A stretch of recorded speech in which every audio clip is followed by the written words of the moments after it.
This is Matthew 22:1. And Yahushua answered and spake unto them again by parables, and said, The kingdom of heaven is like unto a certain king, which made a marriage for his son, and sent forth his servants to call them that were bidden to the wedding, and they would not come. Shalom. I want to give all praises, honor, and glory to Yahweh, Ba'ashem, Yahushai, Ba'ashem HaKadosh. First and foremost, I want to give double honors unto the apostles and elders of the great millstone, taught us this truth. And shalom also to the Icon pushing his word in sincerity and in truth, and to the speckled bird across the four corners of the world, and to the few sisters who are listening. To you I say shalom. Lord willing, this will be an edifying lesson. And back to Matthew 22:1. And Yahushua answered and spake unto them again by parables, and said, The kingdom of heaven is like unto a certain king, which made a marriage for his son, and sent forth his servants to call them that were bidden to the wedding, and they would not come. And a lot of people are getting invited into that marriage right now, man. You know, many people, the Lord is stretching forth his hand through the way of his prophets. And a lot of people are being warned of what's to come to this place, right? A lot of people know and have woken up to the fact that they're Israelites, right? A lot of people are getting invited into this marriage. But what's happening, man? Let's keep reading. It says, And again, he sent forth other servants, saying, Tell them which are bidden, Behold, I have prepared my dinner. My oxen and my fatlings are killed, and all things are ready. Come unto the marriage. But they made light of it, and went their ways, one to his farm, another to his merchandise. And the remnant took his servants, and entreated them spitefully, and slew them. So, hey, what are they doing? They made light of it. Like the scriptures say. Let me get it real quick. I'm going to come back to this scripture.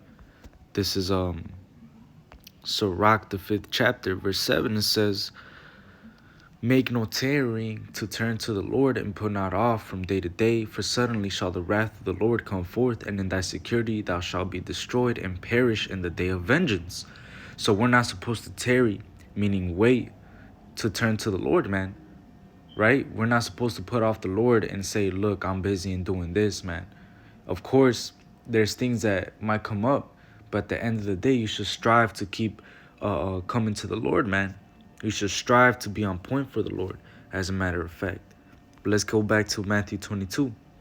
It says, verse 7, But when the king heard thereof, he was wroth, and he sent forth his armies and destroyed those murderers and burned up their city.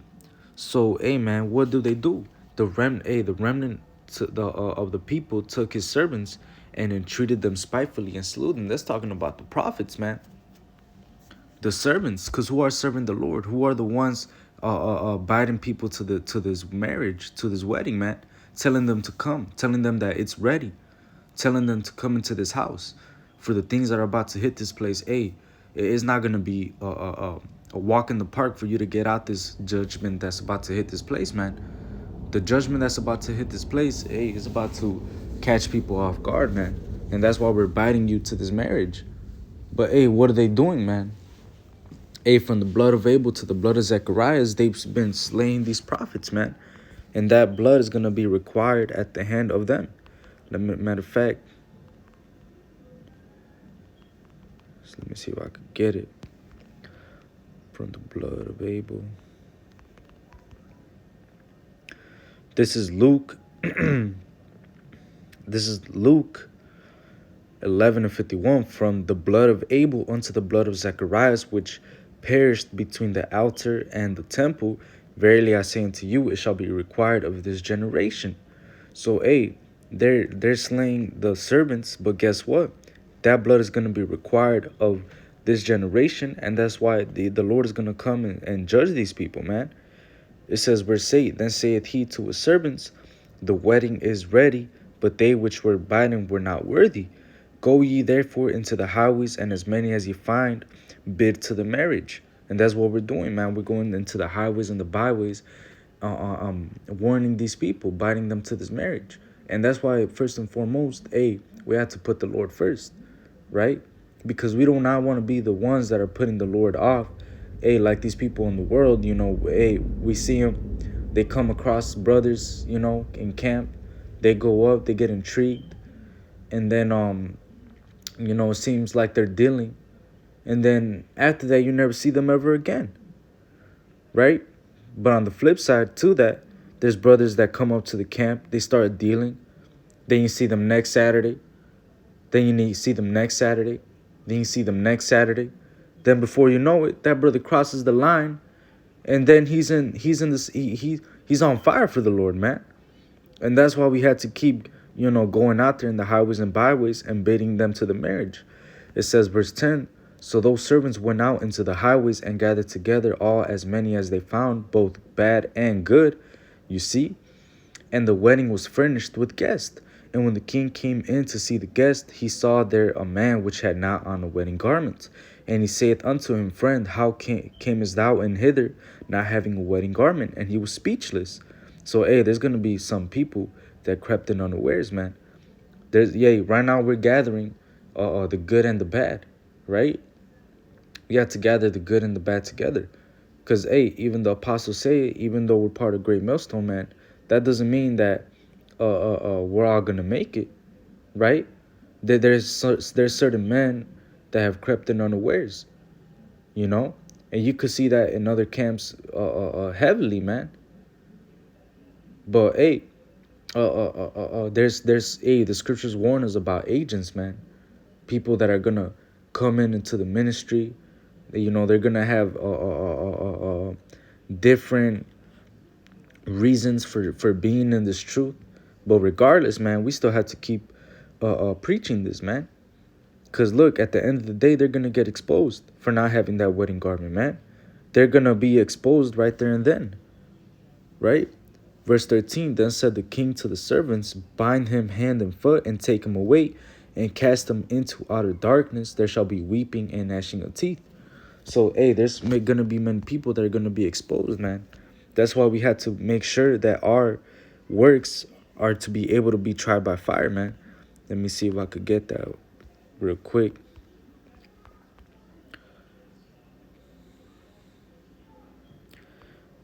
This is 1 Corinthians 3.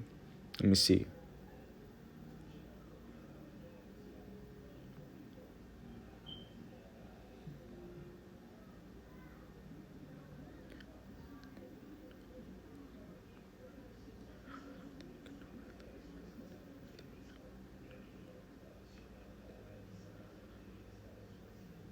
I'm gonna get to the point. This is 1 Corinthians 3 and 13.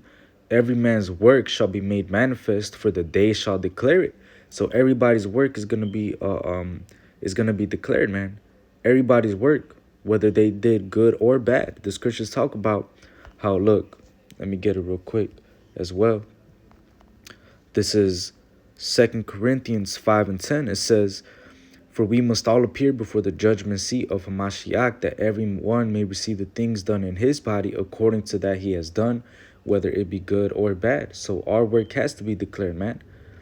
The work has to come out and be made manifest, man, so that we must all appear before the judgment seat of the most of Yahweh Shai, right, and get judged for the things we've done in our body, whether it be good or bad.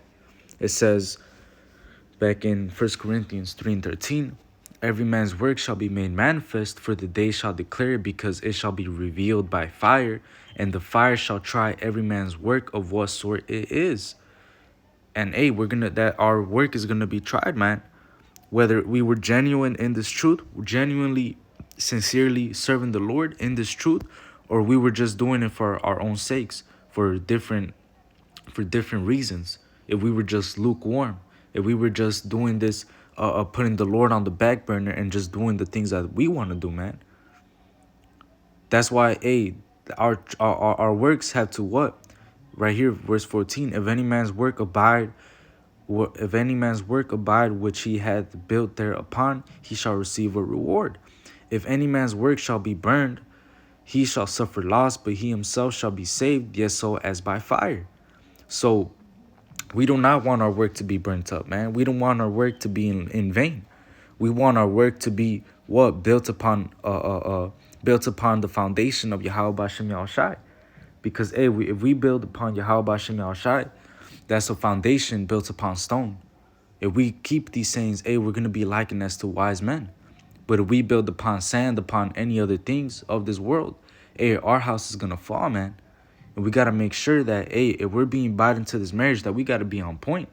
We don't want to be the servants that, hey, or be the ones that are being bought into the marriage and put the Lord off, right? Then our work, when our work is finally tried, man, is gonna be burnt up. We're gonna suffer loss. We don't want that. What we want is for the Lord to try our work, and Lord will it be counted as the work that the Lord is looking for, so that the Lord may look upon us and say, thou good and faithful servant, man, that we may receive that reward, right? That we may receive the same penny that all the brothers are going to receive, man. Lord will, right? So, but by doing that, hey, we had to keep going, man. We had to keep working, right? Because we've entered into other men's labors, right? Now let's keep reading Matthew 22:14. For many are called, but few are chosen. So many people are being called right now, man. And you see it. Many people are waking up, bugging out. Some brothers are waking up to the truth, and hey, what? The Spirit is hopping on them to teach. And hey, they're coming out boldly with this word, man. And it's beautiful to see them grow. But then on the flip side, hey, you're seeing the many bug outs waking up, many camps waking up, right? People waking up and teaching damnable heresies, things that they should not be teaching, whose mouths must be stopped. And guess what? Those people, hey, they are going to be stopped. But hey, it's all part of it, man. It's all part of these of the awakening, man. Because both the bad and good, like it says right here in verse 10, are being gathered together. But at the end of the day, only the chosen are going to actually make it into the end, man. Those are going to be the ones that are going to be going to the kingdom. But the rest, they're going to be judged for the things that they've done in their body, whether it be good or bad. So with that, Lord willing,